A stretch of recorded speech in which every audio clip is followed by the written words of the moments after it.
3 news bulletin ముందుగా headlines. మోదీకి క్నిసెట్ model ప్రధానం, భారత్ ఇజ్రాయెల్ స్నేహానికి ప్రతీక.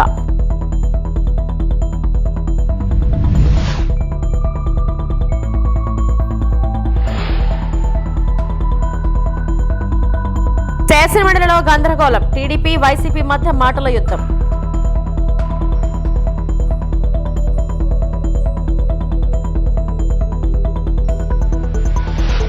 కిమ్స్ ఆసుపత్రిలో బాధితులను పరామర్శించిన మంత్రి కందుల దుర్గేష్.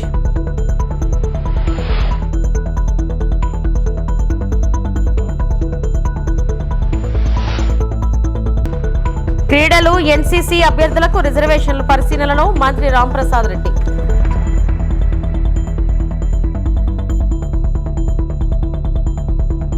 నరేంద్ర మోడీకు ఇజ్రాయెల్ పార్లమెంట్ క్నైసెట్ అత్యున్నత గౌరవాల్లో ఒకటైన మెడల్ ఆఫ్ ది క్నైసెట్ పురస్కారం ప్రదానం చేసింది. క్నైసెట్ ను ఉద్దేశించి ప్రసంగించిన ప్రధాని మోడీ, భారత్ ఇజ్రాయెల్ సంబంధాలు రెండు ప్రాచీన నాగరికతల మధ్య ఉన్న బలమైన బంధమని పేర్కొన్నారు. పరస్పర గౌరవం, ప్రజాస్వామ్య విలువలు, అభివృద్ధి లక్ష్యాలు ఈ భాగస్వామ్యానికి పునాది అని తెలిపారు. స్పీకర్ చేతుల మీదుగా మెడల్ స్వీకరించిన మోడీ ఈ గౌరవాన్ని భారత ప్రజలకు అంకితం చేస్తున్నట్లు చెప్పారు. ఇది రెండు దేశాల మధ్య దశాబ్దాలుగా కొనసాగుతున్న స్నేహానికి ప్రతీక అని పేర్కొన్నారు. రక్షణ, వ్యవసాయం, సాంకేతికత, నీటి నిర్వహణ, ఆవిష్కరణల వంటి రంగాల్లో భారత్ ఇజ్రాయెల్ సహకారం మరింత విస్తరిస్తుందని ఆయన తెలిపారు. భవిష్యత్తులో కూడా ఈ వ్యూహాత్మక భాగస్వామ్యాన్ని మరింత బలోపేతం చేసేందుకు భారత్ కట్టుబడి ఉందని ప్రధాని స్పష్టం చేశారు. Honorable members, it is a privilege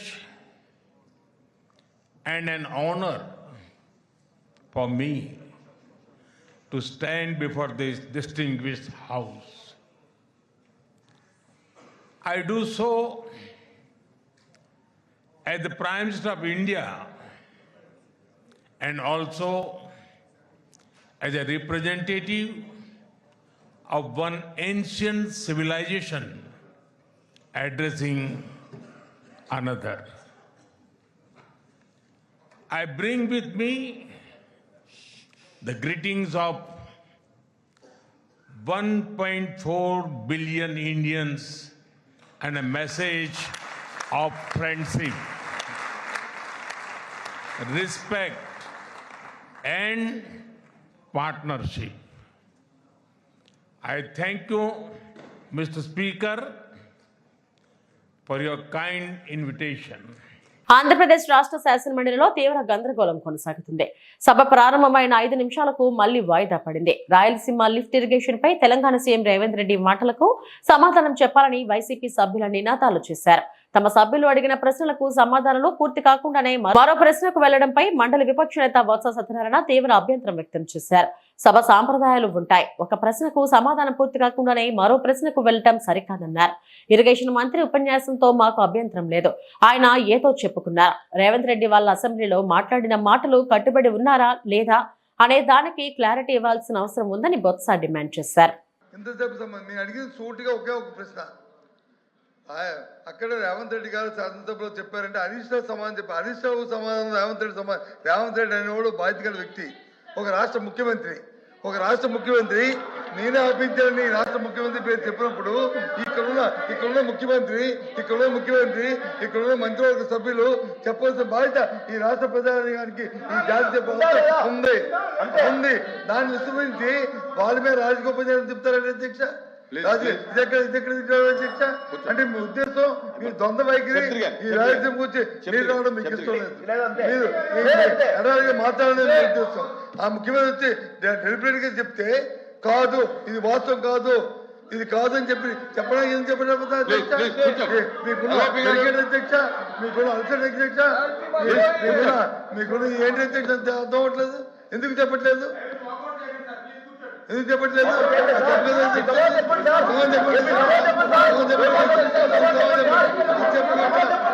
చెప్తారు అధ్యక్ష,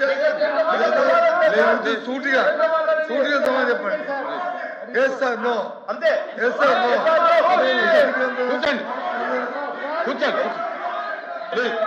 కూర్చోండి సార్, ప్లీజ్ వాకౌట్ చేయకండి, ప్లీజ్ కూర్చోండి సార్, వాకౌట్ చేయకండి. ఏదైతే ఈవేళ సార్ ఇప్పుడు వాళ్ళు అడిగిన దానికే నేను సమాధానం చెప్తూ ఉన్నా. ఈవేళ పొరుగు రాష్ట్రానికి సంబంధించినటువంటి ముఖ్యమంత్రి పేరు ఎవరు తీసుకొచ్చారు అధ్యక్ష? గౌరవ సభ్యులు వైఎస్ఆర్సీపీ సభ్యులు తీసుకొచ్చారు. దానికే నేను సమాధానం చెప్పా. ఏదైతే ఈరోజు మరి అక్కడ రేవంత్ రెడ్డి గారు ముఖ్యమంత్రిగా ఉంటే, జగన్మోహన్ రెడ్డి ముఖ్యమంత్రిగా ఉన్నప్పుడు కేసీఆర్ ముఖ్యమంత్రిగా ఉన్నాడు, హరీష్ రావు మంత్రిగా ఉన్నారు అధ్యక్ష. ఆ రోజు చాలా క్లియర్ గా కేసీఆర్ గారు చెప్పారు. అందులో పర్టికులర్ గా మన రాయలసీమ ఆ రోజునటువంటి మన మంత్రి ఇంటికి వచ్చి భోజనం చేసి ఆ రోజు ఆయన చెప్పారు అధ్యక్ష, ఏదైతే చాలా క్లియర్ గా రాయలసీమ వెనుకబాటుతనం పోవాలని అంటే గోదావరి జలాలు రావాలని చెప్పి కేసీఆర్ గారు కూడా ఆ రోజునటువంటి రోజా మంత్రి గారి ఇంటి దగ్గర చెప్పినటువంటి పరిస్థితి అధ్యక్ష. అదేవిధంగా హరీష్ గారు అయితే చాలా క్లియర్ గా చెప్పారు అధ్యక్ష, ఏదైతే ఆ రోజు జగన్మోహన్ రెడ్డిని మేమే ఒప్పించి, ఆ రోజు వైఎస్ఆర్సీపీ నాయకులు కూడా చెప్పారు, మేమే ఎన్జీటీకి వెళ్ళి జగన్మోహన్ రెడ్డిని ఇంతకు మించి ముందుకు వెళ్ళొద్దని ఆదేశాలు ఇచ్చామని చెప్పి మరి అక్కడ ఉన్నటువంటి మరి కేసీఆర్ గారు కానీ హరీష్ రావు గారు కానీ మరి అక్కడ నాయకులు చెప్పారు అధ్యక్ష. అంటే ఈ రకంగా అధికారంలో ఉన్నప్పుడేమో రాయలసీమ ఎత్తిపోతల పథకాన్ని మర్చిపోయారు అధ్యక్ష 4 సంవత్సరాలు. ఇవాళ ప్రతిపక్షంలోకి వచ్చిన తర్వాత 11 సీట్లకు కూర్చోబెట్టిన తర్వాత ఇప్పుడు గుర్తొచ్చింది అధ్యక్ష వీళ్ళకి రాయలసీమ ఎత్తిపోతలు 11 సీట్లు ఇస్తేనే కానీ వీళ్ళకి గుర్తురాలేదు అధ్యక్ష రాయలసీమ ఎత్తిపోతల.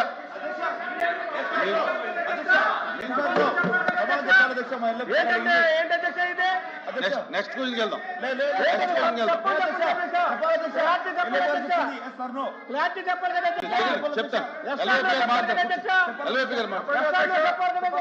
ఎల్ఓపి గారు కూర్చోమని ఎస్ఆర్లో చెప్పనండి, మాకు ఇవ్వండి అధ్యక్ష.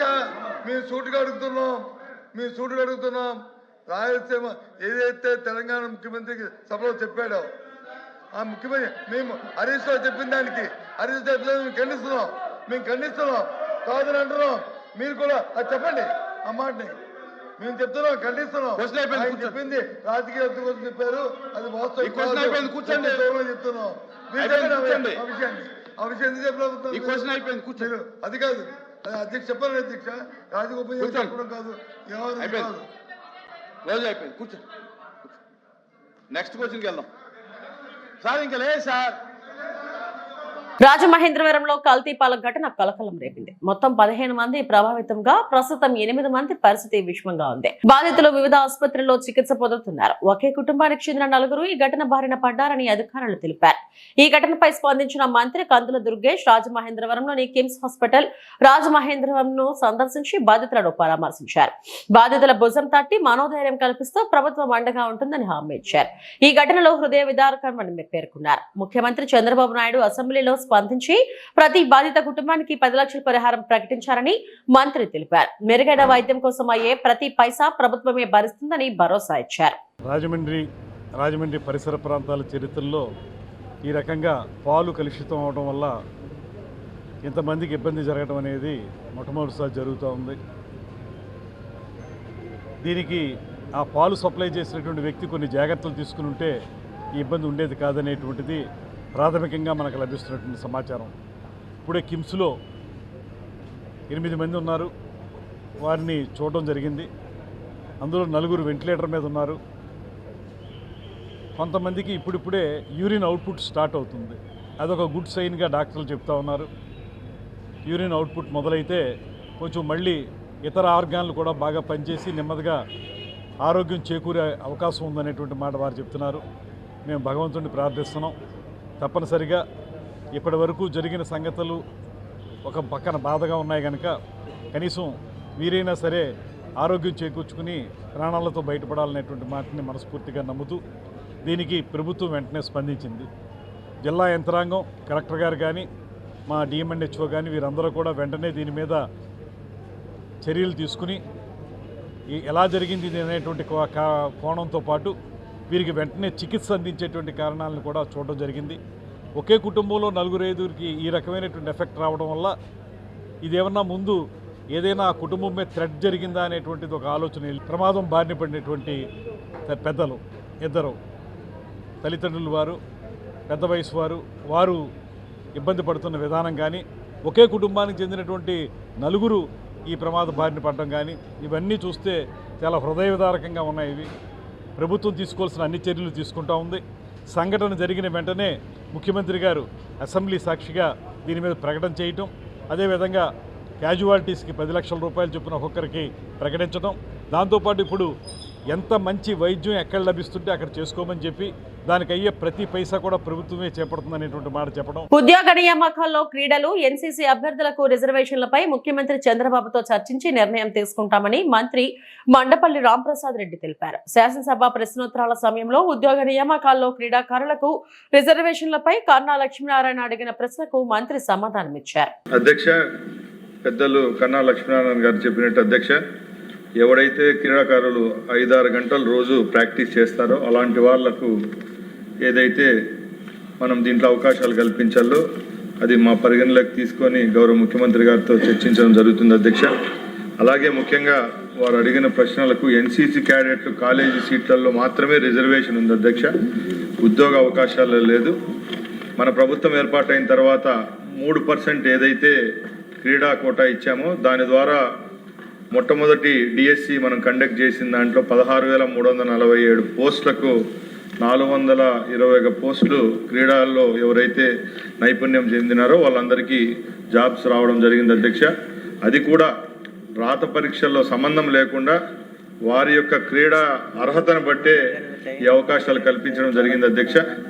అలాగే పోలీసు, ఎక్సైజ్, ఫారెస్ట్ ఉద్యోగాల్లో ఎన్సీసీకి కోటా లేదు అధ్యక్ష. కేవలం ఉద్యోగ అవకాశాల్లో కాకుండా కాలేజ్ సీట్లలో మాత్రమే ఉందని తెలియజేసుకుంటున్నాను అధ్యక్ష. గౌరవ సభ్యులు చెప్పిన దాని విధంగానే రేపు రాబోయే కాలంలో కూడా ఈ అవకాశాన్ని పరిశీలించే విధంగా చర్యలు తీసుకుంటామని తెలియజేసుకుంటున్నాను అధ్యక్ష. ధన్యవాదాలు అధ్యక్ష. ఖమ్మం జిల్లాలో బాధితులు ప్రభుత్వంపై తీవ్ర ఆవేదన వ్యక్తం చేశారు. ఎన్నికల సమయంలో మాత్రమే నాయకులు తమను గుర్తు చేసుకుంటారని, ఓట్లు పూర్తయిన తర్వాత ప్రజలను పట్టించుకోవడం లేదని వారు ఆరోపించారు. తెలంగాణ ముఖ్యమంత్రి రేవంత్ రెడ్డి, మంత్రి పొంగులేటి శ్రీనివాసరెడ్డి, ఉప ముఖ్యమంత్రి బట్టి విక్రమార్కలపై బాధితులు తీవ్ర విమర్శలు చేశారు. ఎన్నికల హామీలు అమలు కావడం లేదని, తమ సమస్యలకు శాశ్వత పరిష్కారం చూపాలని డిమాండ్ చేశారు. పరిహారం, పునరావాసం, ఇతర సహాయ చర్యలపై స్పష్టత ఇవ్వాలని బాధితులు కోరుతున్నారు. ప్రభుత్వం స్పందిస్తూ బాధితులకు న్యాయం చేస్తామని, అవసరమైన చర్యలు తీసుకుంటున్నామని తెలిపారు. ఈ ఘటనలతో రాజకీయ వాతావరణం వేడెక్కింది. బాధితుల ఆవేదనకు ప్రభుత్వం ఎలా స్పందిస్తుందో చూడాలి. మేము చిన్న పిల్లలు రేవంత్ రెడ్డి కన్నాలు కప్పించుకుంటాడు. రేవంత్ రెడ్డి కన్నాలు కప్పించుకుంటాం. ఇప్పుడు పొంగ శ్రీనివాస్ రెడ్డి ఆయన సంతోషంగా ఉన్నాడు. బట్ ఇక్కడ అసలు మీకు ఎట్ట సంతోషంగా ఉండకూడదు చెప్పు. ఇంతమంది మేము ఆడుతుంటే పిల్లల్ని వేసుకొని 3 రోజుల నుంచి నీళ్ళు లేవు, నిప్పులు లేవు, ఇంతమంది మిలిటరీని దింపినవు. ఈ గడ్డ మీద పక్కమ్మటి పేదవాడు ఉండడానికి అసలు అనిపిస్తుంది. పేదవాడికి ఓటు నీకు ఎట్ట పనికి వచ్చింది? దొంగ నా కొడుకు, నువ్వు అసలు లుచ్చన కొడుకువి, బద్మాస్ పాడతావు. నువ్వు పోయి మేము ఆడుతుంటే నువ్వు అక్కడ గడ్డలు కప్పించుకుంటావు. నీకు శిక్షణ ఉందా? నువ్వేమని చెప్పినవు? నేను ప్రజల పార్టీ, నేను భూములు ఇప్పిస్తా అని ఎంఆర్ఎల్ దగ్గర పోయి కట్ట తీసుకుపోయి వాళ్ళ దగ్గర కూర్చొని వాళ్ళ మీద దౌర్జన్యం చేసినవే. ఇప్పుడు ఎందుకు రావంటున్నా? ఎందుకు రావు? దేనికి రావు నువ్వు? ఇప్పుడు సిగ్గవుతుందా? ఎందుకు నీ రాజ్యము మీరంతా కొమ్మకులయ్యి నువ్వు దొరలకు తొత్తుగాస్తాను.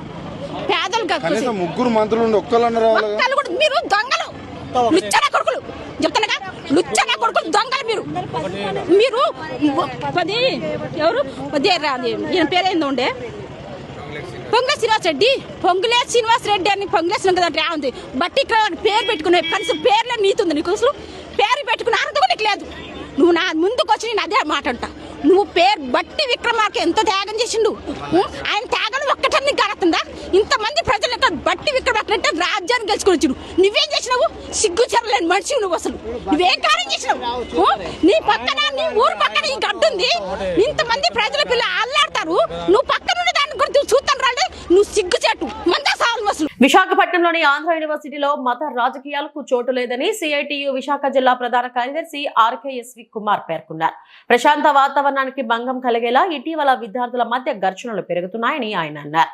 దీనికి ఆర్ఎస్ఎస్ కార్యకలాపాలే కారణమని ఆరోపించారు. ఈ నెల 21న రిజిస్ట్రార్ కార్యాలయం ప్రధాన ద్వారం వద్ద బీజేవైఎం రాష్ట్ర ప్రధాన కార్యదర్శి సురేంద్ర, ఏబీవీపీ రాష్ట్ర కార్యదర్శి గోపి ఆధ్వర్యంలో వందలాది మంది గుమికూడి ఉద్రిక్త వాతావరణం సృష్టించారని ఆరోపించారు. ఈ సందర్భంగా సిఐటియు ఎంఆర్పీఎస్ జెండా కంబాలను విరగగొట్టి జెండాలను చింపివేశారని తెలిపారు. ఈ ఘటనపై ఇప్పటికే పోలీసులకు ఫిర్యాదు చేసినట్లు తెలిపారు.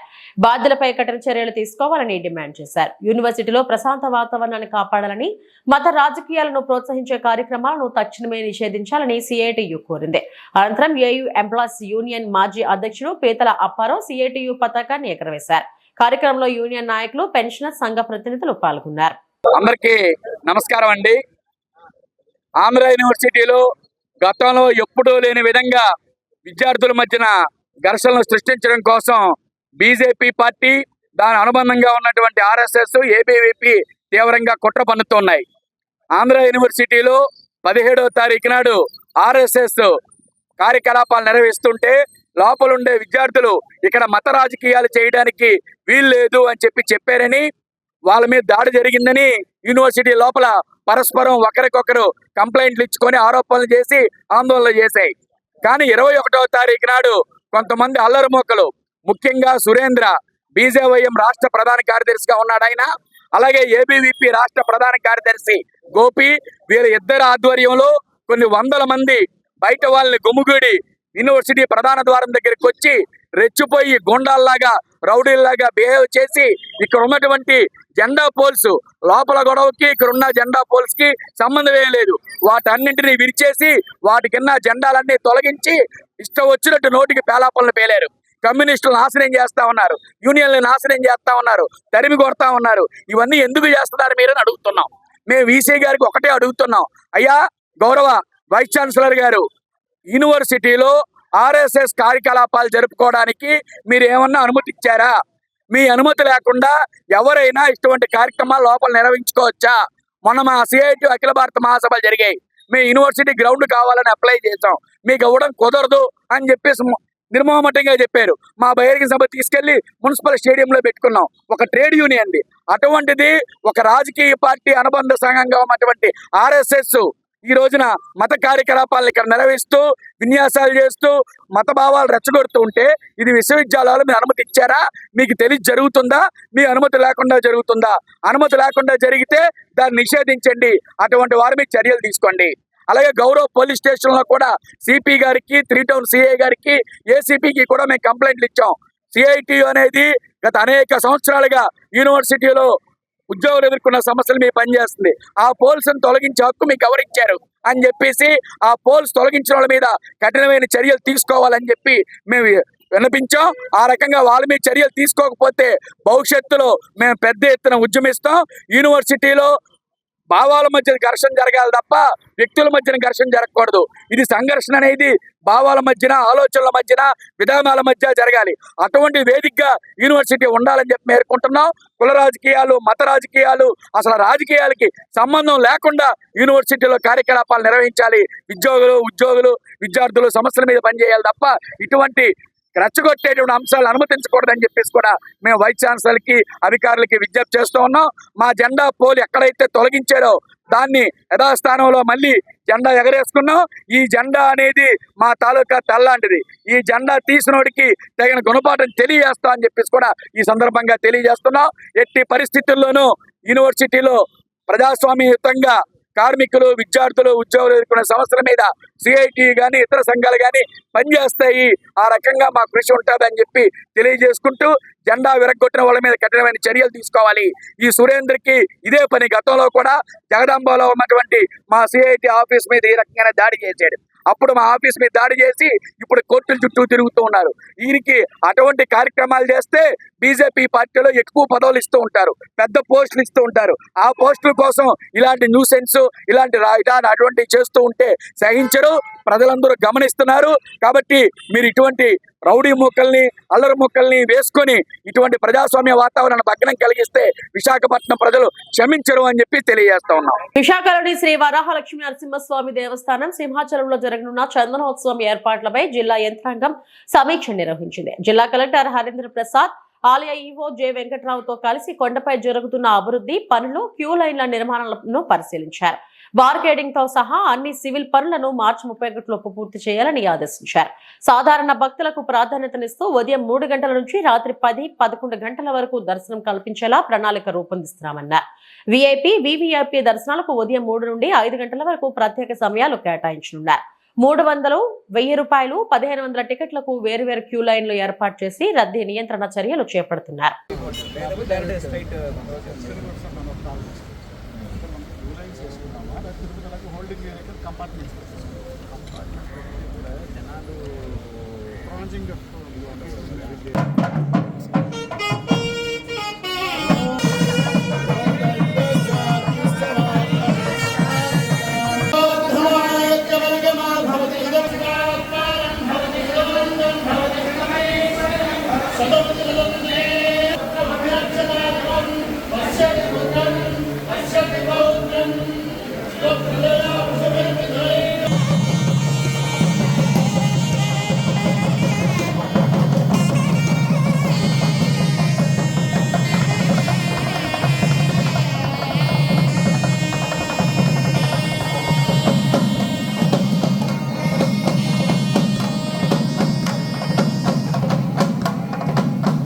నమో నరసింహాయ. ఈ సంవత్సరం 2026 ఏప్రిల్ 20వ తారీఖున జరపదలుచుకున్నటువంటి చందనోత్సవానికి సంబంధించి ఏర్పాట్లన్నింటినీ కూడా సమీక్షించుకోవడానికి ఈరోజు police, medical, health, revenue, transport, అలాగే ఎలక్ట్రిసిటీ, అలాగే వివిధ డిపార్ట్మెంట్స్తో ఈరోజు ఒక సమన్వయ సమావేశం ఏర్పాటు చేసుకోవడం జరిగింది. దానికి గాను గత అనుభవాలని దృష్టిలో ఉంచుకుని ముందుగా తీసుకోవాల్సినటువంటి చర్యలు, స్టాఫ్ డీటెయిల్స్ ఏ విధంగా చేయాలన్నింటి మీద కూడా ఒక సమీక్షా సమావేశం చేయాల్సినటువంటి యాక్షన్ ప్లాన్ కూడా ఒకటి తయారు చేసుకోవడానికి అందరూ మెసేజ్ చేయడం జరిగింది. దీని ప్రకారం అందరూ యొక్క సహకారాన్ని, అందరి యొక్క కోఆర్డినేషన్తో ప్రపోజల్స్ అన్నీ రెడీ చేసి ఈసారి చందనోత్సవాలని మరింత ఘనంగా, ఎటువంటి లోటుపాట్లు లేకుండా హ్యాసిల్ ఫ్రీగా చేయడానికి తగు చర్యలను తీసుకోవడం జరుగుతుంది. శ్రీకాళహస్తి మండలంలోని చుక్కల నీడిగళ్లు ఎస్టీ కాలనీ నందు దాదాపు 500 ఏళ్ల క్రితం నాటి పురాతన శంభో లింగస్వామి శివాలయం ఆలయం దీనస్థితికి చేరుకోవడం, ఆలయ పనుల నిర్మాణానికి శ్రీవాణి ట్రస్ట్ తరపున 20 లక్షల రూపాయల ఆర్థిక సహాయం అందజేయడంతో ఈ ఆలయానికి భూమి పూజ నిర్వహించారు. పలువురు ప్రముఖులు మరియు శ్రీకాళహస్తి సిడిపిఓ శాంతిదుర్గ భూమి పూజ కార్యక్రమంలో పాల్గొన్నారు. ఆలయ నిర్మాణం చేపట్టిన గ్రామస్తులకు అభినందనలు తెలియజేశారు. గ్రామస్తులు మాట్లాడుతూ దాదాపు 500 క్రితం నాటి శంభోలింగస్వామి దేవాలయం ఈ గ్రామం నందు ఉండేదని, కాలక్రమేణా ఈ ఆలయం దీన జనస్థితికి చేరుకోవడంతో గ్రామస్తులు తిరుమల తిరుపతి దేవస్థానం వారిని ఆశ్రయించగా శ్రీవాణి ట్రస్ట్ తరపున 20 లక్షల రూపాయల ఆర్థిక సహాయంతో ఈ ఆలయం పునర్నిర్మాణం అవుతుందని, ఇందుకు సహకరించిన ప్రతి ఒక్కరికి వారు ధన్యవాదాలు తెలియజేశారు. త్వరలోనే తమ గ్రామంలో అత్యంత అద్భుతంగా నిర్మితమవుతున్న శివాలయంలో తమ గ్రామం సుభిక్షంగా ఉంటుందని తెలియజేశారు.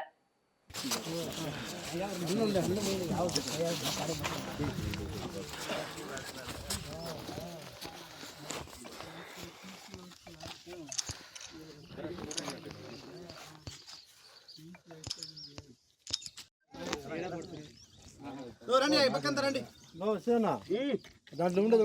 ఒక బిల్ల పెట్టుకో, ఒక బిల్ల దీనికి కావాలా గుమ్మడికాయకి.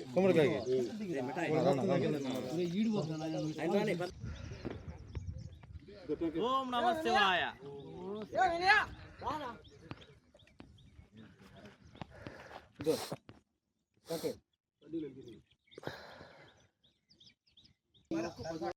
ఇది పురాతన దేవాలయం.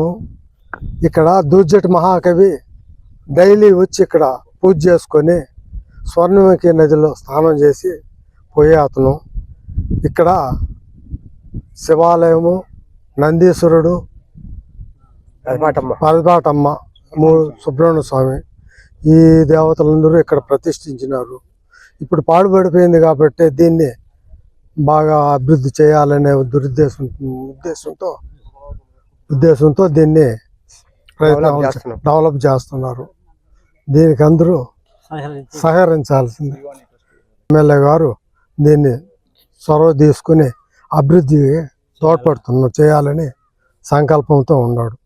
శ్రీకాకుళం జిల్లాలో అంగన్వాడీ కార్మికుల వేతనాల పెంపు కోసం నిరాహార దీక్షలు కొనసాగిస్తున్నారు. సిఐటియు ఆధ్వర్యంలో కలెక్టరేట్ సమీపంలోని మహాత్మా జ్యోతిబా పూలే పార్క్ వద్ద 2వ రోజు దీక్షలు కొనసాగాయి.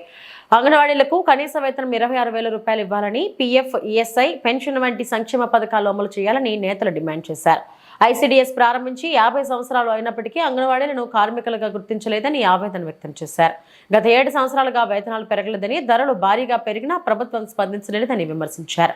కేంద్ర రాష్ట్ర బడ్జెట్లో అంగన్వాడీలకు తగిన నిధులు కేటాయించలేదని ఆరోపించారు. పెండింగ్ లో ఉన్న 124 సూపర్వైజర్ పోస్టులు భర్తీ చేయాలని, 1810 మినీ వర్కర్లు మెయిన్ సెంటర్లుగా మార్చాలని, లబ్ధిదారులకు సరుకుల పరిమాణం పెంచాలని డిమాండ్ చేశారు. అంగన్వాడీలకు వేతనాలు పెంచాలని, ఐసీడీఎస్కు బడ్జెట్ పెంచాలని, అంగన్వాడీల సమస్యల పరిష్కారానికై నిన్న ఈరోజు శ్రీకాకుళం కలెక్టరేట్ వద్ద రాష్ట్ర వ్యాప్త పిలుపులో భాగంగా రిలే నిరాహార దీక్షలు చేపట్టడం జరిగింది. ఎందుకంటే అంగన్వాడీలకు ప్రభుత్వం గత 7 సంవత్సరాల నుంచి ₹1 వేతనం కూడా పెంచలేదు. ధరలు విపరీతంగా పెరిగినా సరే వేతనాలు పెంచకపోవడం అన్యాయం. అలాగే ఈరోజేమో ఐసీడీఎస్కు బడ్జెట్లో తగిన కేటాయింపులు జరపలేదు. కేంద్ర బడ్జెట్లోనూ రాష్ట్ర బడ్జెట్లోనూ ఈరోజు ఐసీడీఎస్కు తగిన కేటాయింపులు జరగలేదు. అంగన్వాడీలకు అన్యాయం జరిగింది. ప్రీ స్కూల్ను బలోపేతం చేయాలని చెప్పి మేము కోరుతా ఉన్నాం. సుప్రీంకోర్టు తీర్పు ప్రకారంగా గ్రాట్యుటీ ఇవ్వాలని చెప్పి దానికి తగిన గైడ్లైన్స్ అంటే రూపొందించాలని చెప్పి మేము కోరుతా ఉన్నాం. అదేవిధంగా ఈరోజేమో అంగన్వాడీలకు అతి తక్కువ వేతనాలు ఇస్తూ శ్రమదోపిడీకి గురి చేస్తూ వీళ్ళకి సంక్షేమ పథకాలు అమలు చేయడం లేదు. అంగన్వాడీలకు సంక్షేమ పథకాలు అమలు చేయాలని చెప్పి మేము డిమాండ్ చేస్తూ ఉన్నాం. ఇప్పటికైనా సరే వెంటనే రాష్ట్ర ప్రభుత్వం స్పందించాలా. గతంలో 42 రోజుల సమ్మె పోరాటం సందర్భంగా ఇచ్చినటువంటి కూటమి ఇచ్చినటువంటి హామీలు అమలు చేయాలా. ఆ సమ్మె మినిట్స్ ఒప్పందాన్ని అమలు చేయాలా. లేకుంటే లేని పక్షంలో అంగన్వాడీలు ప్రత్యక్ష ఆందోళనకు సిద్ధమవుతామని చెప్పి భవిష్యత్తులో పెద్ద ఎత్తున పోరాడతామని చెప్పి తెలియజేస్తా ఉన్నాం. అలాగే మార్చి 2వ తారీఖున చలో విజయవాడ కార్యక్రమాన్ని కూడా చేపడుతున్నామని చెప్పి తెలియజేస్తా ఉన్నాం. నా పేరు సి. చమ్మన్నాయుడు, సిఐటి జిల్లా అధ్యక్షుడు. ఇవి ఇప్పటివరకు నా బులెటిన్ అప్డేట్స్. నమస్తే.